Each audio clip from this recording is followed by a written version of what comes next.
In this video we're going to be looking at a couple more things that I have on my sketch here. In the last video we looked at this particular example where we were able to move a point around to a lattice point by just dragging it around and then try to come up with the trig functions of that angle. This second button here does a similar thing, but instead of moving it around we can actually type in the coordinates we want, and they don't have to be lattice points here. They don't have to be integer values.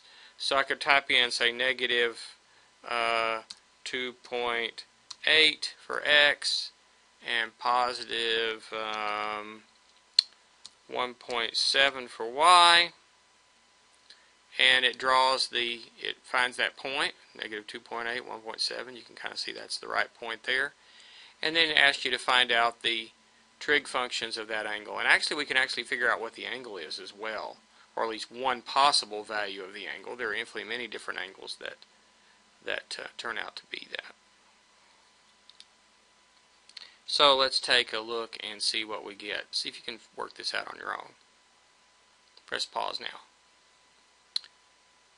Okay, so we can come back. There's the reference triangle if we want to refer back to that. And here's our solutions. So since the angle's in standard position, okay, we can use the Pythagorean Theorem using this x and this y to come up with r. So remember, r here is the square root of x squared plus y squared. So plug in your value for x and y there, and there's r squared, and we do the square root of that. We get about 3.27567, at least approximately. So the equation of the circle is x squared plus y squared equals r squared. R squared is this 10.73, so the equation is x squared plus y squared equals 10.73. We compute the values of the trig functions like this. Looks like we're missing a c there for cosine. Cosine of t is x over r, which is, there's x, and there's r, square root of that. So there's approximately negative 0.85479. Similarly, sine is y over r, so we just plug in those values here to get y and r and work it out to get sine. The tangent of the angle is y over x. Secant is r over x. Cosecant is r over y, and cotangent is x over y. And once again, be sure that you write down these formulas every time, and it's just a matter of plugging in those numbers.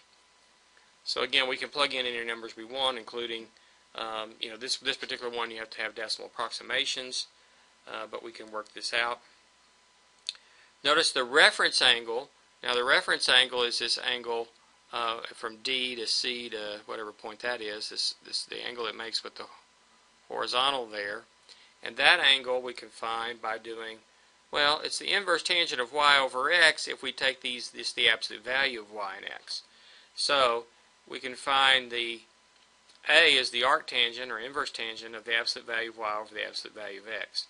So if we do the 1.7 over 2.8, no negatives there, and do an inverse tangent of that, we get 0.54566 in radians. Of course, if you want to do it in radians, you'd need your calculator in radian mode. If you need to find it in degrees, you put it in degree mode. So anyway, there's the radian measure of that reference angle. And so one angle that would actually give us to here, that reference angle would actually, if it was just that angle for the rotation, that would put us in the first quadrant. Reference angles are always acute angles, first quadrant type angles. So the angle, let's suppose we go from minus pi to pi, and the one that would go through this is 2.59594 in radians. So we can see it as, remember, the way we found it in this particular case is it's pi to get to here and subtract the reference angle. So pi minus the 0.54566 works out to be approximately the 2.59594, which is the angle rotating from 0 to here. Okay, let's try another one. Let's try one where the angle is in the, how about the fourth quadrant? So we need a positive x, 3.5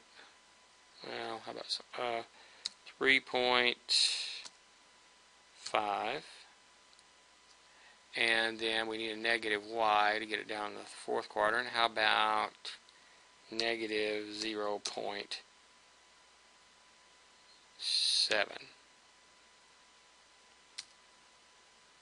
Negative. You want negative. Okay, and so let's try that one. There it is. I've got it drawn with a reference triangle drawn in there. So see if you can figure out the answers. What's the equation of the circle, the radius of the circle, the equation of the circle, and the values of all the trig functions, and see if you can tell me what angle in the interval from minus pi to pi that would give us this. Okay, press pause now. Come back when you're through. Alright, now you're back. Let's take a look at the answers here. So we have 3.5 and negative 0.7 for the x and y coordinates respectively of point A. To find r, it's the square root of x squared plus y squared. So work that out on your calculator. We get r squared is 12.74. So r is approximately the square root of that, 3.56931. And so the equation of the circle is x squared plus y squared equals r squared. So that's x squared plus y squared equals 12.74. And you can see how we figured out the 6 trigonometric functions then. It's x over r.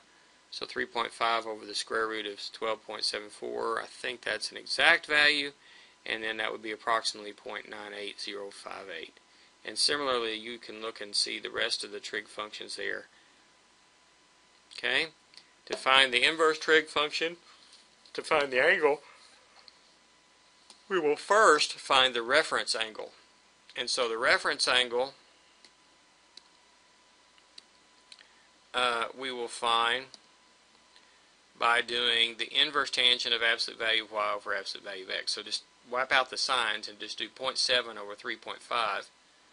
You can reduce that first or not, and do inverse tangent of that to get approximately what it is for the angle, which would be in radians, approximately 0.19740.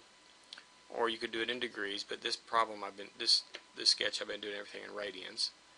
And so the angle measure that goes from negative pi to pi, well, if you look at where this one is, this is the reference angle is here. It's the same size angle, it's just negative, so it's just the opposite of that, negative 1.9740 radians.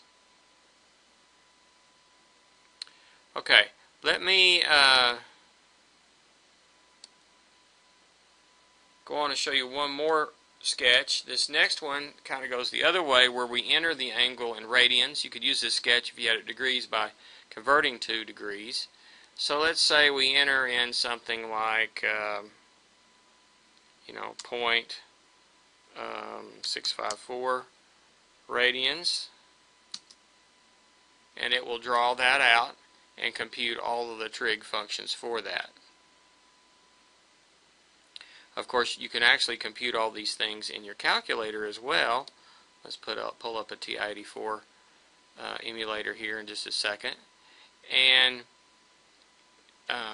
if you know the input in radians or in degrees, we can have the calculator figure out the trig functions, and of course it does it very easily. If we just type them in, I want to make sure I'm in radian mode, which I'm not, so let's fix that. Radian mode, and we can do just cosine of 0.6540 and so forth. Now that's just a first quadrant angle, but what if we have 2.6540? Now we're in the second quadrant. Well, your calculator does just fine with that too. You can go cosine of 2.6540. We can do the sine, which is cosine is negative in that quadrant, notice. The sine of 2.6540. Do that. If we went tired of typing this in, 2.6540, let me just store it, say, as x for the moment. Or I probably should have stored it as t, but yeah, why not? Store it as t.